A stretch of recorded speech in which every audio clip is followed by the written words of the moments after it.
ഈ പട്ടിക്കാട്ടിന്ന് പട്ടണത്തിലേക്ക് താമസം മാറ്റാന്ന് പറഞ്ഞാലും കേക്കില്ല. ഞാനൊന്ന് ബ്യൂട്ടി പാർലറിൽ പോയിട്ട് നാളെ എത്രയെന്ന് ശശിയേട്ടൻ വല്ല വിചാരമുണ്ടോ?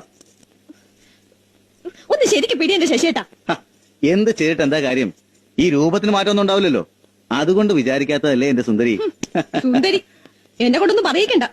രാത്രിയാകുമ്പോ യവന സുന്ദരി, നേരം വെളുക്കുമ്പോ കാനന സുന്ദരി, ഒക്കെ ചീത്ത സിനിമകളുടെ പേരുകളാ എനിക്കറിയാം. അല്ലേലും ഞാൻ ഇത് കേൾക്കണം. കല്യാണം കഴിഞ്ഞിട്ട് വരുമ്പോ എന്തൊരു നിറമായിരുന്നു. അയ്യോ ഒക്കെ പോയി. അതെ, കൂടുതൽ ഡയലോഗ് അടിച്ച് വെളുപ്പിച്ചോണ്ട് നിന്നാ മോർണിംഗ് ഷോ ആരംഭിക്കും. തലയിൽ വെച്ച് കെട്ടിയൊക്കെ മതി. ഒന്ന് ഇറങ്ങണ്ടേ ശാരു? ദാ വരുന്നു. ശശിയേട്ട ഇറങ്ങിക്കോ. രാധാമണി ചെല്ല്, വിളിക്കുന്നുണ്ട്. അടിപൊളി ആണോ? കള്ളത്തരം പറയല്ലേ. കള്ളത്തരമല്ല, ഈ സാരി ചേച്ചിക്ക് അസലായിട്ട് ചേരണം. അയ്യോ എനിക്ക് തോന്നി. പോയി വരട്ടെ.